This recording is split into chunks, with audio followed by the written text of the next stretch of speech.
우리보다 한 80년이 앞섭니다. 1968년 명치유신이 국민국가를 만든 경험의 시작이죠. 한국은 1948년 딱 60년이네. 80년이네. 딱 80년. 일본은 우리보다 80년을 앞섭니다. 그럼 우리가 80년 뒤에 오늘의 일본처럼, 오늘의 일본 사람의 교양, 일본처럼 될 수 있느냐? 80년 뒤입니다. 된다면 우리가 아주 잘하는 거예요. 한국이 80년 뒤에 오늘의 일본 수준이 된다면 한국은 굉장히 잘하는 겁니다. 왜냐? 일본은 그 앞에 또 우리보다 더 잘한 시기가 있었어요. 바로 도쿠가와 시절. 일본의 도쿠가와 막부 시절은 우리 조선조와 비교하면 훨씬 더 문명화된 시절이었습니다. 즉 도쿠가와 막부 시절이 조선조보다 훨씬 더 잘 살았다는 거죠. 그리고 문맹률도 그때 일본 사람들이 문맹률이 한 40%밖에 안 됐습니다. 60%는 그를 알았다는 거죠. 아마 조선조의 문맹률은 굉장히 높았을 겁니다. 한 7, 80% 됐을 거예요. 도쿠가와 막부 시절에 도쿄에는 책방이 많았습니다. 책방이. 그 책방에 가면은 이택의 한국에서는 구할 수 없는 이택의 책이 일본에서는 많이 팔리고 있었어요. 한국에서 출판한 이택의 책보다 일본에서 출판한 이택의 책이 더 많았습니다. 그건 또 어떻게 극복하느냐? 그게 한 260년 되죠. 도쿠가와 막부 시절이. 그렇다면 한국은 인류국가 되려면 앞으로 아마 한 200년 잡아야 되지 않느냐.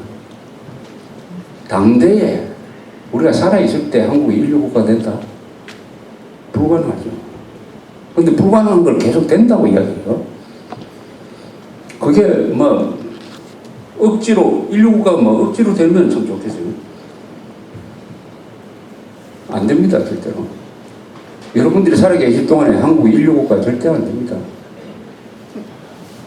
우세에 될 수 있도록 방향을 잘 잡아놓고, 이제 기성세대가 퇴장을 해야 될 시절이죠. 그래서, 국민국가를 만든 경험이, 일천하다. 특히 법을 지켜본 경험이 일천하다. 법을 한국은 법 하면 딱 머리에 떠오르는 게 한국 사람한테 법 무슨 뜻이냐? 착취 이럴 겁니다. 법 하면 착취, 억압 이렇게 나와. 억압. 대기업 하면 착취, 법 하면 억압, 유전무죄 이렇게 나옵니다. 유전무죄, 무전유죄 이렇게 나올 거예요. 미국 사람, 영국 사람한테 법이 무슨 뜻이냐 하면 바로 정의다, 정의. 독일 사람한테 법이 뭐냐? 정의다, 정의다. 왜냐? 독일 말하고 영어에서 법이란 말은 정의란 말도 같이 품고 있습니다. 같은 말이에요. 같은 뜻입니다. justice 하면은 그게 법이란 뜻과 정의란 뜻이 그 단어 속에 같이 있어요. 독일어도 마찬가지예요. 그런 식으로 한국 사람들이 성격이 바꿔질 때까지 시간이 많이 걸리고, 특히 좌익들이 법을 지키지 말려는 선동을 해대고 있기 때문에 우리도 더 시간이 많이 걸린다고 봐요. 더 시간이. 그래서 교양은 결론적으로 사람을 겸손하게 만드는 거죠. 교양 있는 사람의 특징은 다 겸손합니다. 겸손해요. 자기가 한계가 있다. 인간의 한계, 모자라는 게 있다는 것을 알기 때문입니다. 그리고 자기보다 나은 사람들이 많다는 것을 알기 때문이에요. 그러니까 겸손한 거죠. 겸손. 교양 없는 사람은 다 건방지죠. 모르면서 건방집니다. 모르면서. 모르면서 교양 없는 사람들, 좌익들이 다 교양이 없어요. 무식하면서도 자기가 많이 안다고 착각을 하고 있습니다. 무식하면서도 무지하죠. 무식. 좌익들은 다 교양이 없을 수밖에 없어요.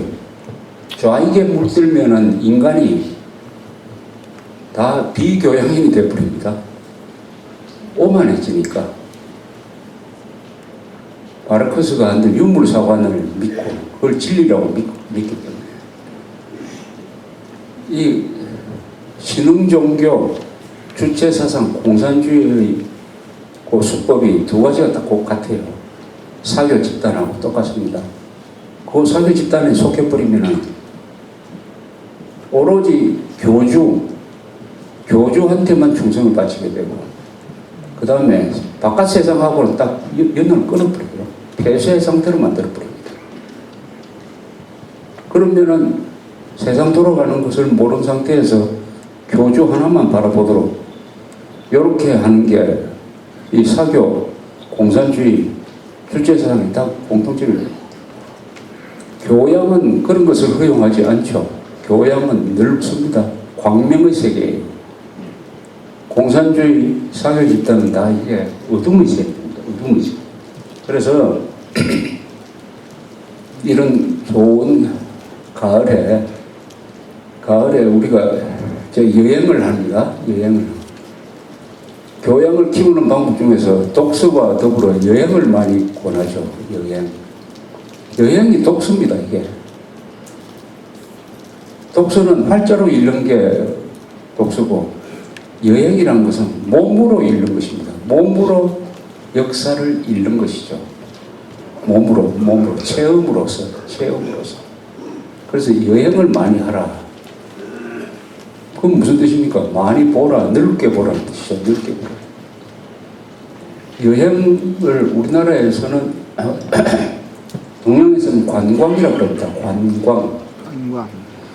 관광은 이게 민주주의처럼 디모크라시를 번역한 거, 투어리즘을 트래블 이런 것을 번역한 게 관광이 아닙니다. 원래 관광입니다. 관광이라는 말은 순동양어입니다. 영지유신 때 만들어낸 말이 아니에요. 관광은 뭡니까? 빛을 본다는 거죠. 빛을 본다. 이게 정말 잘 지은 이름이라는 것을 알 수가 있습니다. 우리가 여행을 하다가 보면은 날씨가 결정적이죠. 아무리 지중해 좋지만은 흐린 날씨 속에 보십시오. 별로 좋지 않습니다. 밝아야 광선이 나와야 돼. 서양의 유명한 성당 안에 들어가서 흐린 날씨 속에 들어가면 그거 한번 깜깜합니다. 밝아서 저 창을 통해서 광선이 탁 들어와가지고 벽화를 비춰주고 이럴 때 제대로 보이죠. 바로 빛을 구경하는 것이다. 그래서 관광이라고 했습니다. 우리가 관광. 빛을 구경하는 것. 빛, 암흑.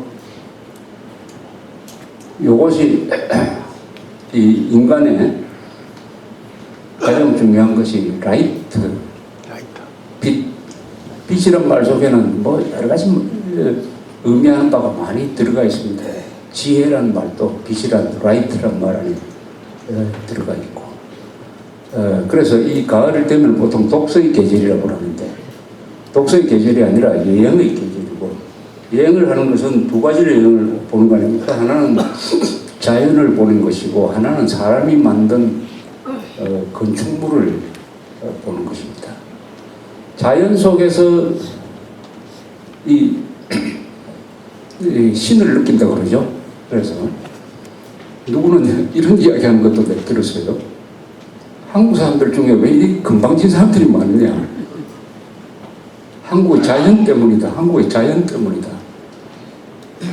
자연이 다 고만고만해가지고 다 만만하게 보인다. 저 미국이나 알프스나 히말라야 가보면은 그 자연이 너무나 압도적이라서 사람이 얼마나 작은 존재라 하는 것을 알게 되는데 한국에서는 자연이 그런 무시무시한 자연이 없다. 그러니까 사람이 기고만장한다. 이런 이야기를 하는 이야기를 들은 적이 있습니다. 그것도 가만 보니까 일치가 있겠다는 생각이 들어요. 사람이 자연 거대한 산이나 이런 걸 보면서 거기서 뭘 느끼느냐? 아, 이 사람도 지구라는 이 자연 속에서 인간도 왔다가 스쳐가는 이게 하나의 계기 아닐까? 인간이 이 지구의 주인이라고 생각하는 거 이거 좀 바꿔야 되지 않을까? 인간도 언젠가는 사라지지 않을까? 예, 근데 200만 년 뒤에 과연 인간이 여기 생존할 거냐? 생존할 수 있을 거냐 하는 걸 좀 곰곰이 생각해야 되는 거 아니냐? 이런 생각을 갖게 해주는 것이 여행이고 자연이죠. 자연. 그래서 자연 속에서 이 우주를 느끼고 신의 존재도 느끼고 하는 것이 여행이고, 이런 게 바로 인간 교양 중에서 가장 중요한 사람을 겸허하게 만드는 것이 아니겠느냐, 이렇게 생각을 합니다. 이것을 오늘 이야기 끝내겠습니다. 감사합니다.